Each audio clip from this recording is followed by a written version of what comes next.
அட பாவிகளா, பேச விடுங்கயா.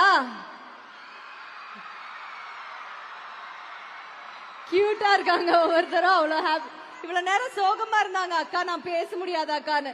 இப்ப பார்த்த எஸ்கே அண்ணா வந்த உடனே பரவாயில்ல, நாங்க பேசலாம், அண்ணா பேசினா போதுமா.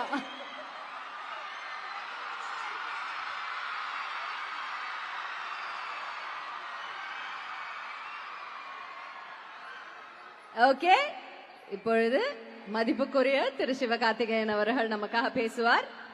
சார் ப்ளீஸ் இந்த மைக் கொடுங்க சார்.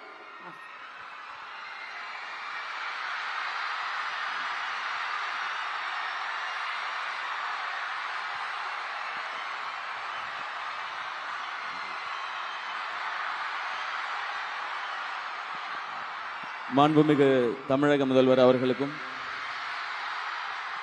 மாண்புமிகு தெலுங்கானா முதல்வர் அவர்களுக்கும், நமது துணை முதல்வர் அவர்களுக்கும், இங்கே இருக்கிற மாண்புமிகு அமைச்சர்கள், அதிகாரிகள், சிறப்பு விருந்தினர்கள் எல்லாருக்கும். நான் 3 வேளையும் சாப்பிட்டு தான் ஸ்கூலுக்கு போனேன். ஏன்னா எங்க அப்பா ஒரு வேளை சாப்பிட்டுட்டு ஸ்கூலுக்கு போய் படிச்சதுனால. ஸோ ஒரு தலைமுறையில் ஒருத்தர் படிச்சா அதுக்கு அடுத்து வர தலைமுறைகள் எல்லாம் நல்லா இருக்கும்ன்றதை நான் என் குடும்பத்துல இருந்து பார்த்துருக்கேன். எங்க அப்பா அவங்க வீட்டில் இருந்த வசதிக்கு அவர் நினைச்ச படிப்பை படிக்க முடியல, கிடைச்ச படிப்பு தான் படிச்சாரு. அவர் 1 டிகிரி வாங்கினாரு.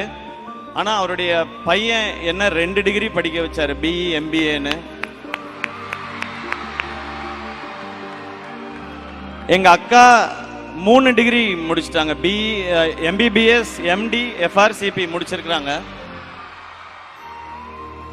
நான் பிஇ எம்பிஏ படிச்சதுக்கும் இப்ப செய்யற துறைக்கும் சம்பந்தமே இல்லை. நீ படிச்சது வேற, ஆனா நீ நடிச்சுக்கிட்டு இருக்கிய அப்படின்னு நீங்க கேட்கலாம். ஆனா நான் நடிச்சுக்கிட்டு இருக்கும்போது இப்பவும் எனக்கு இருக்கிற பெரிய நம்பிக்கை, இந்த இண்டஸ்ட்ரி ரொம்ப ரொம்ப சவாலானது, சினிமா இண்டஸ்ட்ரி. அதுவும் எந்த ஒரு பின்னணியும் இல்லாமல் எந்த ஒரு துறைக்குள்ள நுழையிறதே ரொம்ப அசாத்தியமான விஷயம். அப்படி அந்த துறைக்குள்ள நுழைஞ்சு அங்க சவால் வரும் பொழுதெல்லாம் எனக்கு இருக்கிற ஒரே தைரியம், என்கிட்ட 2 டிகிரி இருக்கு, இங்க இருந்து அமிச்சிட்டீங்கன்னா நான் ஏதாவது ஒரு வேலை செஞ்சாவது என்னால பொழைச்சிக்க முடியும் அப்படின்றது தான்.